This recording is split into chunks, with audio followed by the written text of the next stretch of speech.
kaum memberi pengaruh terhadap kepelbagaian makanan di Malaysia. Untuk melanjutkan perbincangan, kita mulakan dengan definisi asimilasi kaum. Definisinya seperti berikut. Asimilasi merupakan satu proses percantuman dan penyatuan etnik berlainan budaya sehingga membentuk satu kelompok yang mempunyai kebudayaan dan identiti yang sama. Bilakah proses asimilasi ini akan berlaku? Proses asimilasi ini akan berlaku apabila wujudnya interaksi antara ahli-ahli etnik yang berbeza tadi untuk jangka masa yang sangat lama. Seperti contoh di Malaysia terdiri daripada pelbagai kaum seperti Melayu, Cina dan India. Oleh kerana bangsa Melayu adalah majoriti, manakala bangsa India dan Cina adalah minoriti, maka kecenderungan mereka untuk berasimilasi dengan budaya itu lebih cenderung kepada kebudayaan Melayu. Di Malaysia, selain daripada terkenal dengan kepelbagaian budaya, kita juga terkenal dengan kepelbagaian makanan. Contoh-contoh kepelbagaian makanan yang ada di Malaysia adalah seperti roti canai, nasi ayam, ayam pansuh, umai, kuih bulan dan banyak lagi. Maka semuanya akan dibahas di bahagian selanjutnya.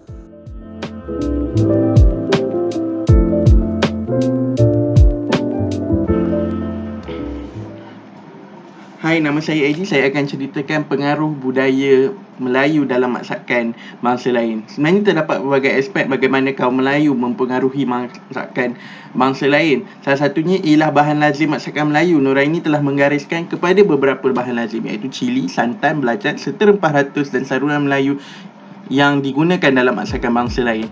Antara contohnya adalah seperti popiah atau paiti dalam bahasa Cina sendiri merupakan contoh yang terbaik makanan Cina yang mengalami asimilasi. Popiah yang sepatutnya dimakan begitu sahaja sekarang telah dihadirkan atau dicicah bersama sos cili yang pedas, yang mana ia lahir daripada elemen Melayu yang sukakan pedas. Yang kedua, masakan peranakan yang juga menyerap pengaruh Melayu dalam masakan mereka. Mereka banyak menggunakan belacan, cili padi dan santan, yang mana ia terselah dengan penggunaan masakan kari nyonya ataupun masakan sayur mereka. Mi kari masyarakat Tongya juga menerima elemen belacan dan cili dalam sambal sampingan yang dimakan bersamanya, yang di mana pada asalnya tiada perkara sebegini. Dalam masyarakat India pula, Chandra telah menyebut samosa, kuih yang berbentuk tiga segi itu hanyalah inti daging ataupun ayam masala sahaja. Tapi bila disampai di Malaysia, ia telah diletakkan sekali dengan cili padi untuk melahirkan rasa pedasnya. Saji pula menceritakan kari versi India juga telah mengadaptasi elemen Melayu. Kari di sana tidak menggunakan santan ataupun sayur-sayur Melayu, tapi di sini kari tersebut telah menggunakan seperti brandy, santan dan sebagainya. Masyarakat India Muslim juga mengadaptasi nasi biryani yang sememangnya daripada kawasan ASEAN Selatan menjadi versi Malaysia. Maka lahirlah nasi biryani Gam Johor, nasi biryani Gam Penang dan sebagainya. Kesimpulannya, makanan di Malaysia telah mewujudkan identiti sendiri sehingga sukar mengenali asal-usul makanan tersebut kerana ia dinikmati oleh semua kaum di Malaysia. Contoh makanan yang di atas disebutkan merupakan antara contoh-contoh utama apa yang saya sebutkan tadi, tapi pengaruh Melayunya dapat kita jejaki. Terima kasih.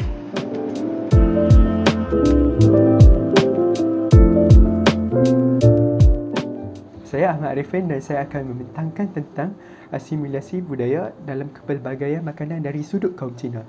Ianya bermula pada abad 15 ketika kedatangan Laksamana Tan Cheng Ho untuk berdagang di Melaka. Dari situlah bermulanya perkembangan masakan kaum Cina di Malaysia. Tidak seperti kaum India yang menggunakan rempah ratus dalam masakan dan tidak seperti kaum Melayu yang menggunakan santan dalam makanannya.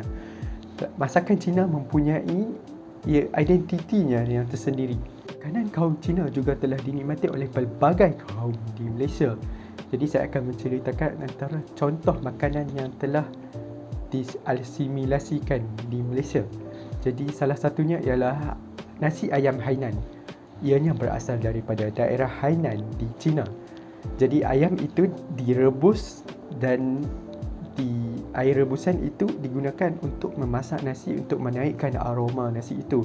Dan ayamnya telah diletakkan sos tiram khas untuk dimakan bersama dengan nasi tersebut. Jadi masakan yang kedua ialah char kway teow. Char kway teow ialah sejenis mi yang telah digoreng di atas api yang panas dan mempunyai bahan-bahan seperti kucai, tauge, telur, kicap dan cili dan telah digaulkan bersama. Pada asalnya, ia menjadi makanan kepada petani pada ketika itu kerana harganya yang murah dan ianya mudah didapati. Pada asalnya juga, char kway teow telah menggunakan lemak daripada khinzir untuk menjedakkan lagi makanannya, tapi telah ditukar kepada minyak yang biasa. Makanan yang ketiga ialah sejenis manisan yang telah di Malaysia, iaitu taufufah.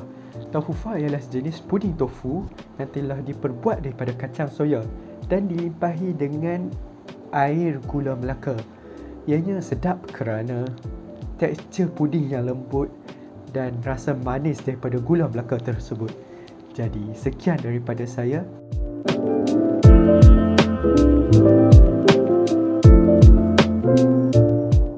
Asimilasi budaya India dalam pelbagai kebudayaan khususnya Cina dan Melayu di Malaysia boleh dilihat dalam cara hidangan dan makanan-makanan kaum India yang telah mempengaruhi gaya pemakanan kaum-kaum lain. Antara budaya India yang telah mempengaruhi kaum-kaum lain adalah seperti penggunaan rempah ratus, penggunaan piring besi yang dibuat daripada besi dan aluminium. Juga cara hidangan orang India yang meletakkan daun pisang di bawah makanan untuk membangunkan selera makanan secara lazimnya. Dan budaya ini boleh dilihat dalam majlis-majlis perkahwinan orang-orang Melayu, di mana berlakunya di mana mereka membuat penghantaran kepada pasangan, di mana barang-barang tersebut diletakkan di atas aluminium. Dan terdapat juga restoran Melayu yang cuba menggabungkan elemen-elemen daun pisang dan juga makanan-makanan Melayu sebagai tarikan kepada pelanggan untuk datang kepada restoran mereka. Dan yang keduanya ialah roti canai. Roti canai adalah hasil daripada asimilasi makanan budaya India terhadap gaya makanan kaum-kaum lain, khususnya kaum Melayu. Roti canai ialah roti yang dimakan dengan dicicah dengan kuah dal serta sambal bilis. Teori mengatakan asalnya roti canai ini adalah datang daripada kuah yang dicicah oleh roti yang bernama canal, ataupun yang teori kedua mengatakan pada zaman itu pembuat roti canai ini majoritinya adalah orang India yang berasal dari bandar Chennai. Dan kita boleh lihat makanan roti canai ini adalah sangat-sangat sebati dalam pemakanan kaum Melayu, di mana mereka mengambilnya sebagai sarapan kegemaran sebelum menjalankan kehidupan seharian. Dan kita lihat sekarang ramai pembuat roti canai, ramai peniaga roti canai adalah dalam kalangan orang Melayu juga. Jadi ini adalah antara pengaruh terbesar makanan budaya India dalam budaya-budaya lain, khususnya kaum Melayu.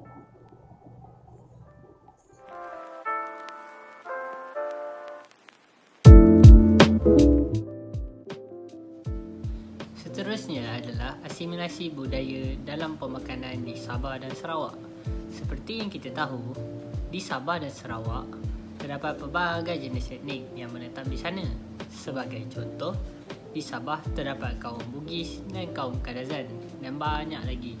Manakala di Sarawak terdapat kaum Iban dan kaum Melanau serta kaum-kaum yang lain. Oleh kerana terdapat pelbagai jenis etnik yang berada di sana, pelbagai jenis makanan telah terhasil daripada kaum-kaum etnik di Sabah dan Sarawak ini. Sebagai contoh, di Sabah terdapat sejenis makanan yang dinamakan ambuyat. Apakah itu ambuyat? Ambuyat merupakan sejenis makanan yang diperbuat daripada sagu dan juga air.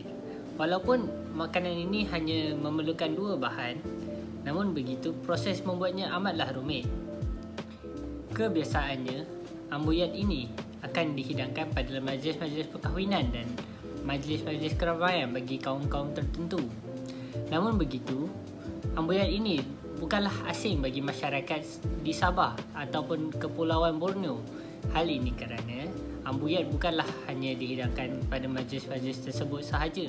Malah, ia juga telah menjadi makanan harian bagi masyarakat di Sabah dan juga Kepulauan Borneo bagi menggantikan makanan ruji iaitu nasi.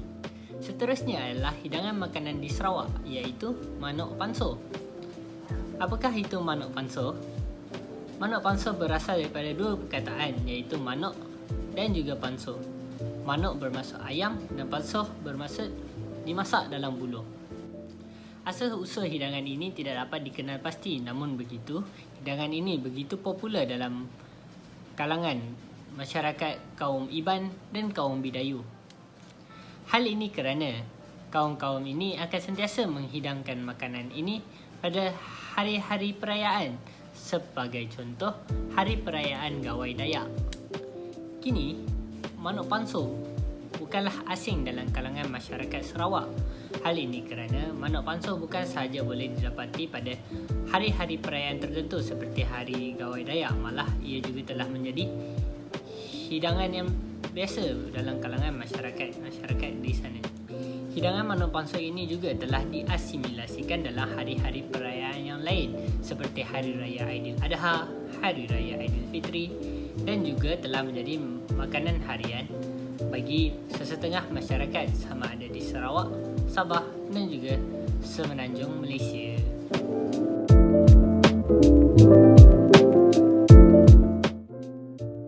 Melalui perbincangan kita tadi, apakah kesimpulan yang dapat kita perolehi? Kesimpulannya ialah asimilasi budaya terdapat di Malaysia dan ia terbukti melalui banyak aspek dan salah satunya ialah melalui kepelbagaian makanan. Contohnya ialah seperti nasi lemak, kuih tiaw dan roti canai. Makanan-makanan ini ialah hasil asimilasi budaya-budaya yang terdapat di Malaysia. Asimilasi budaya ini seterusnya dapat membentuk toleransi antara etnik ke arah menghasilkan kesepaduan sosial dalam kehidupan seharian. Renung-renungkan dan selamat beramal. Assalamualaikum warahmatullahi wabarakatuh.